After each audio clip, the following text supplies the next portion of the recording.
সুপ্রভাত। এখন টাইম হচ্ছে 8:30 মতন। আজকে এক্ষুনি একটা জিনিস এলো জানেন তো বাড়িতে। এই দেখুন, ভোটের কাগজ। আপনারা ভাবছেন পাগল নাকি, এত আনন্দের কি আছে?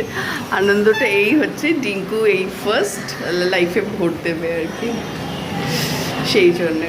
ওর 19 বছর, গত বছর আর কি ও কোয়ালিফাই করেছে, 18 হয়েছে।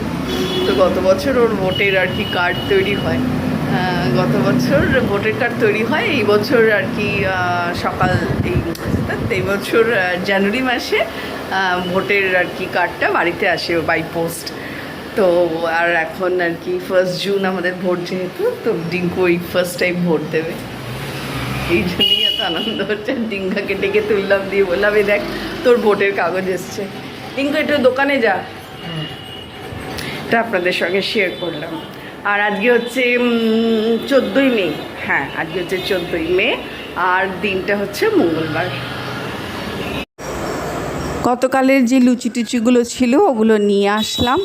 তো ডিঙ্কার তো কলেজের টাইমিং ক্যান্সেল হয়ে গেছে, ওই জন্য ওই লুচি টুচিগুলো দিয়েই ভালো করে গরম করে, আর একটুখানি আলুর ওই সাদা আলুর তরকারিও ছিল, ওইটা দিয়ে দুজনে মিলে ব্রেকফাস্ট করতে বসেছি। আর ওকে জিজ্ঞেস করছি বারে বারে ক্লাস ক্যান্সেল হয়ে যাচ্ছে, তো ও বলছে ওই সবেমাত্র রেজাল্ট বেরিয়েছে, তো তার কারণেও হতে পারে। তবে আগের দিন ওদের কলেজের ইউনিভার্সিটির কেউ একজন স্টাফের আর কি প্রবলেম হয়েছিল, সেই কারণে ছুটি দিয়েছে আর কি। উনি আর কি মানে ওনার ডেথ হয়ে গেছে, সেই কারণে একটা ছুটি দিয়েছিল। তবে আজকে কী কারণে ছুটি দিল জানি না, সেটার একটা ব্যাপার আর কি। ওদের আসলে ওই গ্রুপস আছে কলেজে, সেই গ্রুপসে ওরা জানিয়ে দেয় প্রত্যেক দিন রাত্রিবেলা। ওটাই ওই জন্য একটুখানি এদিক ওদিক হয়ে যায় কমিউনিকেশনের জন্যে। যাই হোক, আমরা গল্প করছি আর দুজনে মিলে প্ল্যান করছি যে রাতে কি করব বা কোথায় যাব, অমুক তমুক। আর ওর একটু শরীরটা উইক হয়ে পড়েছে, ওর আর অ্যাকচুয়ালি একটুখানি বোধহয় মানে আমাশা মতন হয়েছে। ডিসেন্ট্রি নয়, বারে বারে যাচ্ছে না, বাট একটু পেটটা ওর ট্রাবল দিচ্ছে। তা আমি বললাম তুই খাওয়া দাওয়াও বন্ধ করিস না। ও বন্ধও করছে না, ওর খেতে কিন্তু খুব ইচ্ছা করছে, সেটা একটা গুড সাইন যে খেতে ইচ্ছা করছে। মানে খুব বেশি পেটের ট্রাবল হলে মানুষের খাওয়া দাওয়ার ইচ্ছাটা চলে যায়, সেটা হচ্ছে না। ও আর কি খেতে পারছে, বাট খাওয়া হলেই ও আর কি একটুখানি ওয়াশরুমে যাচ্ছে। আর এই আমি দুপুরবেলা খেয়ে নিলাম আর কি, দই আর মুড়ি, কারণ কি আমি কালকে লুচি খেয়েছি এই কারণে। তো আমার বেশ ভালোই লাগছিল, আর ওকে একটু নর্মাল খাবার দিলাম। আমি ওই আর কি দই দিয়ে মুড়ি দিয়ে খাচ্ছি। আর ডিঙ্কার জন্য ছিল কালকে সব ছিল, ভাত ছিল, ডাল ছিল। আজকে কলেজটা ক্যান্সেল হয়ে গেল, তো ওই জন্য সব কলেজের খাবার দাবার সব ছিল, ওটাই ডিঙ্কুকে আজকে লাঞ্চে দিয়ে দেওয়া হলো। আর সকালে তো দেখলেন ওই কালকের লুচিগুলো দিয়ে ফ্যান্টাস্টিক লাগছিল। একটুখানি গরম করে নিয়ে আমি আর ডিঙ্কু ব্রেকফাস্ট করে নিয়েছি। আর আজকে হচ্ছে সারাদিনে আর কি সকালবেলাটা রান্না করিনি, এই সন্ধেবেলাটা ভাবছি এবার কি করব। দেখা যাক, ডিঙ্কুর সঙ্গে কথা বলি। আর আজকে একটা খুব বড় একটা কাজ সেরে নিয়েছি, সেটা হচ্ছে বাথরুমটা ডিপ ক্লিন করেছি।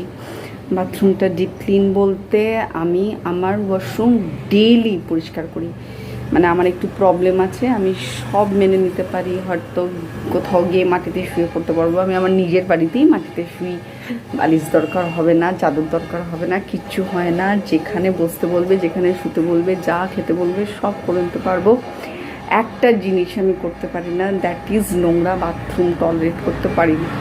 এই জন্য না আমি কারোর বাড়িতে খুব একটা যাওয়া আমার হয়েও ওঠে না, খুব অসুবিধা হয়। বলতে শুনতে হয়তো খারাপ লাগবে, কিন্তু আমার ওটা একটা মানে ম্যানিয়াতে চলে এসছে, এটা হয়তো আমারও প্রবলেম হতে পারে। আমি কোনো নোংরা ওয়াশরুমে যেতে পারি না, ওই জন্য আমি খুব দূরে দূরে ট্রেনে ট্রাভেল করি না, যাতে ট্রেনের ওয়াশরুমে না যেতে হয়।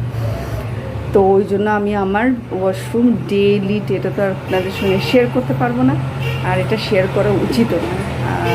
আর সেই আর কি, তো ডেইলি আমি আমার বেসিনটা ক্লিন করে নিই, আমার বাথরুমের ভেতরে কোমরটা আর কি, দুটো বাথরুমের ডেলি আমি ক্লিন করে নিই। আর ফ্লোরিংটা 2 থেকে 3 দিন অন্তর অন্তর ক্লিন করে নিই। মানে আমার বাথরুম আমার কাছে যেন চাকাচাক সাফা সাফ থাকে, মানে যখনই ওয়াশরুমে যাবো যেন মনে হবে একদম ড্রাই সুন্দর একটা জায়গায় এলাম। ওই জন্য আমার বাথরুম নিয়ে খুব ইটিপিটির আছে। আজকে যেটা ক্লিন করেছি সেটা হচ্ছে কেউ একজন এসছে, যেটা করলাম সেটা হচ্ছে বাথরুমের দরজা আর বাথরুমের জানলাগুলো ক্লিয়ার করলাম। মানে ওয়াটার মার্কস হয়ে গেছিলো, জলের ছোপ পড়ে গেছিলো, খুব বাজে লাগছিলো দেখতে। কদিন ধরেই ভাবছিলাম, কিন্তু ওয়াশরুম থেকে বেরিয়ে আসার পর পুরো ভুলে যেতাম। আজকে একদম ধরে বেঁধে ওটাকে সার্ফের জল দিয়ে, গরম জল দিয়ে ভালো করে স্কচ ব্রাইট দিয়ে ক্লিন করে নিয়েছি। আমার দরজাগুলো চকচক লাগছে। একটু চিকেন আনা হলো, এই যে এটাকে এবার ম্যারিনেট করব। আর তার জন্য একটু কুচনো পেঁয়াজ, একটু লঙ্কা, আর এখানে পেঁয়াজ, আদা, রসুন আর কাঁচা লঙ্কা বেটে নিয়েছি।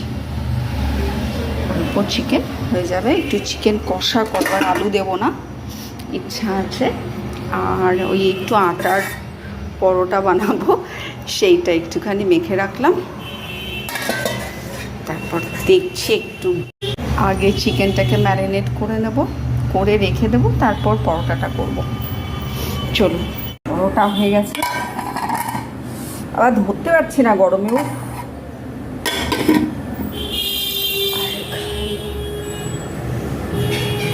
কষা মাংস,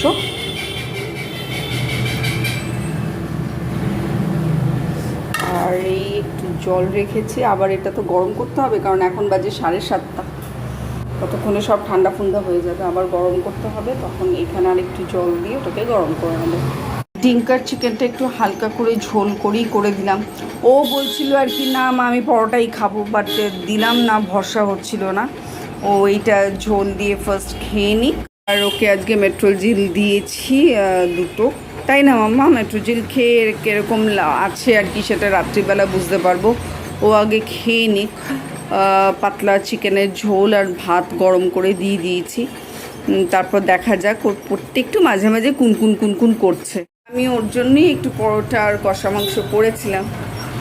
যাই হোক, ওর ইচ্ছাও ছিল খেতে, কিন্তু পেটটা আর কি ওকে আর কি খুব একটা সায় দিচ্ছে না, তাই আর কি। মামা ঠিক আছিস না?